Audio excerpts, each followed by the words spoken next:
En 1966, j'avais fondé, j'avais à l'époque 18-19 ans, le MIPEBJ, Mouvement international pour l'épanouissement du peuple juif.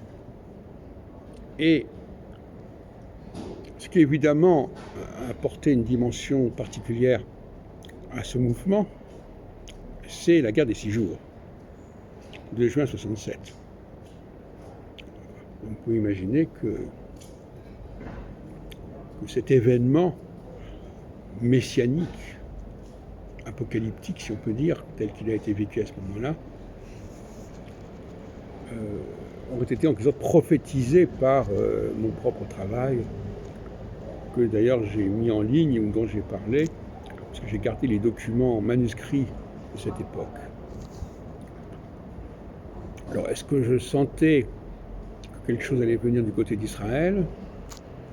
Toujours est-il que j'ai été entraîné par cela, puisque dès le mois de juillet 67, je me suis rendu en Israël. J'ai été dans un moshav, une sorte de kibbutz, en Galilée, près du mont Tabor. Et c'est là que d'ailleurs que j'ai fait mes premières armes en astrologie, puisque le judaïsme et l'astrologie ont été liés très tôt dans ma formation, dans ma pensée. En même temps que d'ailleurs je faisais du droit et de la science politique. Et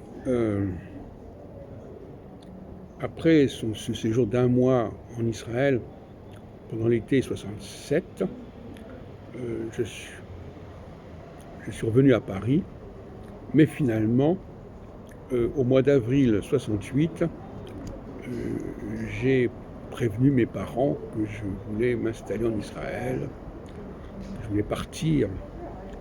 J'ai fait un grand déménagement, enfin, si on peut dire. Et en fin de compte, je ne suis resté que jusqu'au mois de juin 69.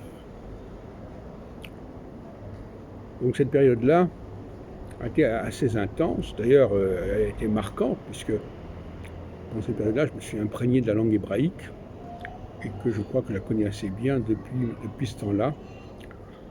Même si par la suite, en retour d'Israël, je me suis inscrit aux langues orientales, à la section hébraïque, et que j'ai préparé une maîtrise et un doctorat sur l'astrologie et le judaïsme.